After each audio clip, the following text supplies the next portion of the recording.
आलोक भाई, जी जी। एक प्रश्न था आपसे जो अच्छा। हमने ना इस बार बीएड में नाम लिखाया है, अच्छा अच्छा अच्छा। तो घर से भी और अन्य जगहों से भी एक सुझाव आया है कि इसी क्रम में तुम बीएड करने के क्रम में अच्छा सीटेट की तैयारी कर लो। अच्छा अच्छा तो अच्छा। पहली बात तो हम ये शुरुआत में समझ नहीं पाए कि सीटेट क्या होता है। तो हमको समझाया गया कि सीटेट एक शैक्षिक पात्रता परीक्षा होता जी, है जी, जिससे जी। आप शिक्षक के लिए एलिजिबल हो जाएंगे। सही बात सही बात। तो मैंने इसका यूट्यूब पे जाके सिलेबस खंगाला, तो मुझे इसका सिलेबस कुछ अनेक विभिन्न प्रकार से मिला जिसका दर्शन हमने आज तक नहीं किया था। तो हमको इसके बारे में थोड़ा बताइए कि इसका सिलेबस किस प्रकार से है और इसकी तैयारी जो है हम किस क्रम में करें ताकि बेहतर हो सके। अच्छा अच्छा, बहुत अच्छा आपका प्रश्न है देवेंद्र बाबू कि हम सीटेट की तैयारी कैसे करें।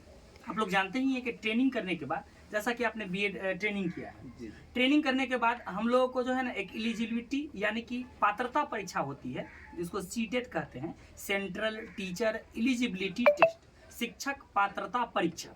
ठीक है, अब हम लोग उस पात्रता परीक्षा को देते हैं, उसके बाद जो है हम किसी वैकेंसी को भरने के लायक हो जाते हैं। सीटेट जो होता है वो 2 पेपर में होता है, पेपर 1 और पेपर 2। पेपर 1 5 सब्जेक्ट का होता है। पहला सीडीपी यानी बाल विकास एवं शिक्षा शास्त्र 30 नंबर का, ईवीएस एनवायरमेंटल स्टडी 30 नंबर का, मैथ 30 नंबर का, हिंदी 30 नंबर का, और सेकेंड लैंग्वेज में आप जो रखिए, इंग्लिश रखिए या संस्कृत रखिए। इस प्रकार से ये 150 नंबर का क्वेश्चन हुआ, और 150 नंबर में आप अपने कैटेगरी के हिसाब से देख लीजिए कि आप कितना जो है कितने पे पास हो रहे हैं। ठीक है, और पेपर 2 की बात रही तो पेपर 2 2 वर्जन में होता है, एक सोशल साइंस वर्जन और एक साइंस वर्जन। सोशल साइंस में क्या होता है आपको कि एक सबसे पहला नंबर आपका जो है सीडीपी 30 नंबर का पूछ लिया जाता है, और लैंग्वेज दोनों ले लीजिए, जैसे कि हिंदी 30 नंबर और क्या बोलते हैं कि संस्कृत या इंग्लिश में से कोई एक, तो 30 नंबर का, और सोशल साइंस अगर रखे हुए हैं तो 60 नंबर का ये आ जाएगा। अच्छा, टोटल मिला करके आपके पास 60 और इधर 90, तो कितना हो गया 150, यानी कि 150 का सेकंड पेपर भी हो गया। तो पेपर 1 और पेपर 2 इसी प्रकार से अगर साइंस रखे हैं आप पेपर 2 में, तो वहां भी वही चीज होगा, सीडीपी 30, हिंदी 30, और सेकेंड लैंग्वेज में जो कुछ भी रखे 30, और साइंस उठा लीजिए। साइंस में जो है आपको यहाँ पे मैथ और साइंस कर दिया जाता है साइंस वर्जन वाले को, तो हाफ हाफ हो जाएगा, 30 नंबर का जो है आपका मैथ हो जाएगा, 30 नंबर का साइंस। इस प्रकार से फिर 30 और इधर 90, फिर से 60 और 90 150 नंबर। तो पेपर 1 150 और पेपर 2 भी 150 नंबर का होता है। ठीक है, तब रही बात कि आपके मन में प्रश्न था कि हमने बहुत सारा सोर्स देखा लेकिन तैयारी हम कैसे करें। ठीक है, तो ऑथेंटिक प्रश्न ये सब कोई के मन में होता है कि हमें ऑथेंटिक जानकारी कहाँ से मिलेगी। बड़ी ही अच्छा प्रश्न है आपका। तो इसके लिए हम कहना चाहेंगे कि सबसे पहले कोई भी बिगिनर, आप हो, हम हो या कोई हो, कोई भी बिगिनर अगर तैयारी करना चाहते हैं तो सबसे पहले वो क्या करे कि प्रीवियस ईयर क्वेश्चन उठाए सीटेट का, पिछले साल का पूछा हुआ क्वेश्चन, और उसका कम से कम 8-10 सेट लगा दे। 8-10 सेट लगाने के बाद उन्हें एटलीस्ट ये पता होगा कि पूछा क्या जा रहा है, प्रश्न आपको पता चल जाएगा कि पूछा क्या जा रहा है। उसके बाद आप जो है फिर उस चीज के बारे में जानकारी लेने का प्रयास करिए। अब जानकारी कैसे लीजिएगा, तो मेरा मानना है 2, अन्य लोगों का अपना अपना व्यू हो सकता है। मेरा मानना है 2 तरीकों से इसकी तैयारी हो सकती है। एक तो आप किसी टीचर का नोट्स उठाइए जो शोधित होता है, टू द पॉइंट होता है, जिसमें आपको कम समय लगेगा उसको समझने में। उसके बाद आप मॉक टेस्ट लगा लीजिए, आप बेहतर तैयारी कर लीजिएगा। नहीं तो आप क्या करिए कि आप जो है एनसीईआरटी को उठाइए अगर आपके पास ज़्यादा समय है तो, और एनसीईआरटी को पढ़ लीजिए, फिर मॉक लगाइए, आपकी तैयारी बेहतर हो जाएगी।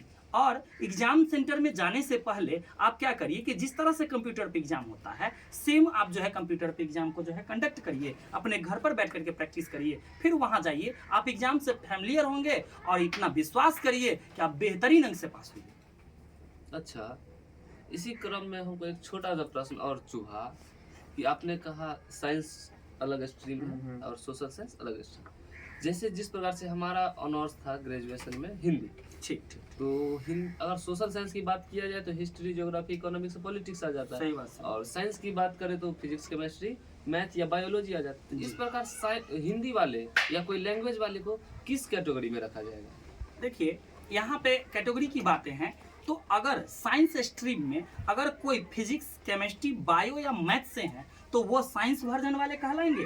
बाकी आप दुनिया की कोई सब्जेक्ट से अगर ऑनर्स किए हैं आप, तो आप आर्ट्स वर्जन ही कहलाइएगा। दो ही स्ट्रीम चलती है, एक सोशल साइंस स्ट्रीम, एक साइंस स्ट्रीम। ठीक है, तो आलोक सर, हम आपसे ये क्वेश्चन करना चाहते हैं, जो आखिर हम लोग या बहुत सारे बच्चे सीटेट की प्रिपरेशन करते हैं जी। लेकिन बहुत सारे विद्यार्थी का मन में एक सवाल है, क्वेश्चन है, जो याद नहीं हो पाता। मतलब सीटेट का जो प्रिपेयर करता है वो भूलने की एक बीमारी है या जो समस्याएं हैं, तो उसके बारे में क्या मैसेज देना चाहते हैं? बहुत अच्छा प्रश्न का, बहुत ही अच्छा था कि हमें याद नहीं रहता है। मेहनत तो करते हैं लेकिन माइंड में उतना याद नहीं रहता है, क्योंकि क्या है ना कि हम लोग मानव हैं और हम लोग जो है भूलते रहते हैं बातों को। भूले नहीं तो मानव किस बात का, गॉड हो जाते। सही बात। तो इसका सबसे बेस्ट ट्रिक हमने जो रियलाइज किया है, हो सकता है आपकी या लोगों की अपनी अपनी राय हो, लेकिन हमने जो रियलाइज किया आज तक वो ये है सर कि आप इसके लिए ग्रुप डिस्कशन कीजिए। आप ग्रुप में बैठिए, 2, 4, 5, 10 आदमी बैठिए, कंटेंट उठाइए और दे दनादन पढ़िए। आप रिवाइज करते हैं किसी बात को, जितना उसको रिवाइज करते हैं, जितना ग्रुप में डिस्कशन चलता है, उतना ज़्यादा वो याद होता है। क्या है ना सर कि गलती करने से, हारने से जो है ना, हार जाने से, गलती करना माने हारना, और हारने से लोग सीखता है, गलती सिखाता है। क्योंकि कहा जाता है असफलता ही सफलता की जननी है ना। तो गलती करने से लोग सीखता है, लेकिन अगर आप हार मान लिए हैं तो आप जग से हार गए, है ना। आपका हारा जग का हारा होता है। तो आप हार न माने, आप गलती करें, कोई दिक्कत नहीं है, ग्रुप डिस्कशन करें, आपको बेहतर याद रहेगा सर। Thank you sir. इस प्रकार से किसी के मन में कोई प्रश्न हो तो आप लोग बोल सकते हैं। अच्छा सर, हमको ये बताइए, हम अभी इसी साल 2023 में ही ग्रेजुएशन पास किए, तो मेरे घर से जो है ना प्रेशर आ रहा है कि आप डीएलएड कीजिए, लेकिन अगर दोस्त के महिम में जाते हैं, दोस्तों से पूछते हैं तो बोलता है बीएड कीजिए। हम कंफ्यूज हो गए हैं। अच्छा, तो डीएलएड करें या बीएड करें? अगर आप सरकारी शिक्षक बनने की चाह रखते हैं तो डीएड जो हो गया, डिप्लोमा इन एलिमेंट्री एजुकेशन, इसे पास करने से आप जो है 1 to 5 के टीचर बन सकते हैं। और साथ में अगर ग्रेजुएशन किए हुए तो आप जो है 6 to 8 के भी टीचर बनने के लिए एलिजिबल है, ठीक है। और बीएड यानी कि बैचलर ऑफ एजुकेशन, इसमें क्या होगा कि इसे पास करने के बाद आप 1 to 5 के भी टीचर, 6 to 8 के भी टीचर, और साथ में पीजी किए हुए हैं तो 9, 10 के भी टीचर बन सकते हैं अभी तक के सिचुएशन के अनुसार।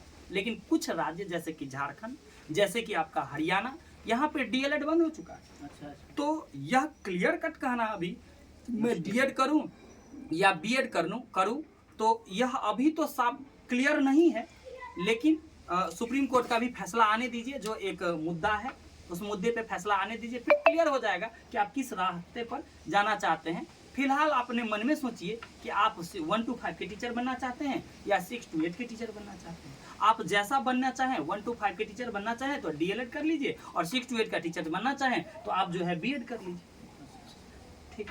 नमस्कार साथियों, मैं आलोक कुमार था और मैं जो है इन लोगों को जानकारी दिया। मेरी जानकारी आप लोगों को कैसे लगी, ये लोग भी अपना परिचय देंगे। Thank you. मेरा नाम उमाशंकर यादव। आप लोगों को ये जानकारी कैसे लगा, आप कमेंट्स और सब्सक्राइब करें और लाइक करें। नमस्कार दोस्तों, मैं देवेंद्र कुमार यादव, आप ही के बीच का एक नया बिगनर स्टूडेंट, जो हमारे सीखने के क्रम में हमको लगा कि हम आपको भी बतावे, ताकि कुछ ज्ञान हमें भी मिल जाए और कुछ आपको भी मिल जाए। तो मिलते हैं अगले वीडियो में, तब तक इसको शेयर कीजिए ताकि अधिक से अधिक नए बच्चों तक जा सके। और कुछ जो पुराने बच्चे हैं जो गलत मेथड पे चले जाते हैं, नहीं अच्छा से याद कर पाते हैं, नहीं अच्छा से प्रिपेयर कर पाते हैं, उसको भी थोड़ा सहायता मिले। धन्यवाद। नमस्कार सर, मैं पप्पू कुमार, और इसी बीच में आपके ही साथ जो हम पढ़ाई करते हैं, इसी बीच ग्रेजुएशन पास किए हैं। इस मेरा भी डाउट था जो डीएलएड करे या बीएड करे, ये सभी स्टूडेंट का डाउट रहता है। तो आप सर से सुने हैं तो आप अच्छे से मेहनत कीजिए और वीडियो को अच्छा से अच्छा। हम सभी दोस्तों की जानकारी आपको कैसी लगी आप कमेंट करके हमें ज़रूर बताएं, ताकि हम नए वीडियो आपको ला सकें। नया वीडियो हम लोग का किस पॉइंट पे हो, आप लोग हमें कमेंट करके बताएं हमें कि हम लोग नया वीडियो किस पॉइंट पे लाएं। धन्यवाद, नमस्कार। धन्यवाद।